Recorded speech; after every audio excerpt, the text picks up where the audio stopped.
வெற்றிவேல் முருகனுக்கு அரோஹரா, வீரவேல் முருகனுக்கு அரோஹரா. முருக பக்தர்கள் ஆவலோடு எதிர்பார்த்து கொண்டிருக்கும் மகா கந்தசஷ்டி விரதம் நாளை துவங்க உள்ளது. நம்ம இப்போது என்ன டேட்டில் துவங்க உள்ளது அப்படின்றத நம்ம பார்க்கலாம்.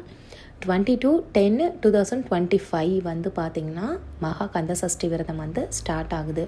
இது பார்த்திங்கன்னா 7 நாள் இருக்கக்கூடிய விரதம். நம்ம நிறைய பதிவுகளில் அதாச்சும் லாஸ்ட் இயர் வீடியோஸில் நம்ம நிறைய விஷயங்களை உங்ககிட்ட நான் ஷேர் பண்ணியிருக்கேன். அது மட்டும் இல்லாமல் நம்மளோட வீடியோஸ் பார்த்துட்டு நிறைய பேர் பார்த்திங்கன்னா குழந்தை வரம் வேண்டி அவங்க விரதம் இருந்து குழந்தை பாக்கியம் கிடைத்து குழந்தை சில பேருக்கு பிறந்திருக்கு, சில பேருக்கு பார்த்திங்கன்னா ப்ரெக்னெண்ட்டாக இருக்காங்க.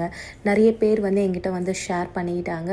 முருகனோட அருளோட எல்லாருமே சந்தோஷமாக வாழணும்னு நான் முருகப்பெருமான் கிட்ட வேண்டிக்கிறேன். ஏன்னா முருகப்பெருமான் அப்படின்றவங்க மிகவும் சக்தி வாய்ந்த ஒரு தெய்வம்.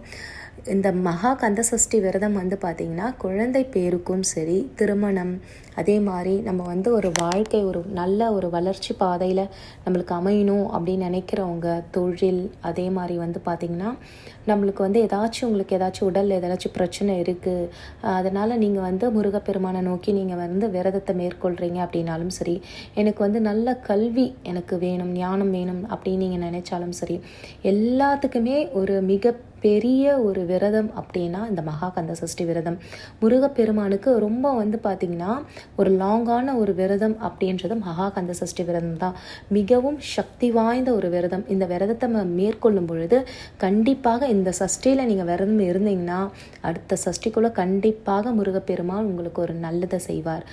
அதே மாதிரி நம்ம எப்போவுமே முருகனையே நினைத்து முருகப்பெருமானோட திருப்புகள், அதே மாதிரி பாடல்கள், அவரோட நாமத்தை பார்த்திங்கன்னா நம்ம சொல்லிக்கிட்டே இருக்கணும். இப்போ எப்படி வழிபாடு முறைகள் நம்ம செய்யலான்னு பார்த்திங்கன்னா, காப்பு நீங்கள் கட்டுறீங்க அப்படின்னா 4 மணிலேருந்து 6 மணிக்குள்ளே நீங்கள் காப்பு நீங்கள் கட்டணும். அதே மாதிரி மாலை நீங்கள் போட்டு முருகப்பெருமானை வழிபாடுறீங்க அப்படின்னாலும் 4லேருந்து 6 மணிக்குள்ளே நம்ம செய்கிறது ரொம்ப நல்ல விசேஷ பலனை நம்மளுக்கு தரும்.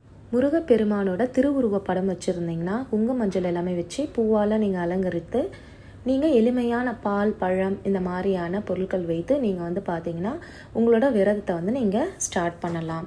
அதே மாதிரி நீங்கள் சிலை வழிபாடு நீங்கள் செய்கிறீங்க அப்படின்னா அபிஷேகங்கள் செய்யலாம். பால், தயிர், தேன் இந்த மாதிரி பொருட்கள் வைத்து நீங்கள் அபிஷேகங்கள் செய்து நீங்கள் உங்களோட விரதத்தை நீங்கள் ஸ்டார்ட் பண்ணலாம். இந்த மாதிரி நீங்கள் 7 நாளும் பார்த்திங்கன்னா முருகப்பெருமானை நீங்கள் வழிபடும் பொழுது உண்மையான பக்திக்கு முருகப்பெருமான் மனம் இறங்குவார். கண்டிப்பாக முருகனோட அருள் எல்லாருக்குமே பரிபூரணமாக இந்த வாட்டி கண்டிப்பாக கிடைக்கும் அப்படின்னு சொல்லிட்டு நான் நம்புகிறேன். வெற்றிவேல் முருகனுக்கு அரோஹரா, வீரவேல் முருகனுக்கு அரோஹரா.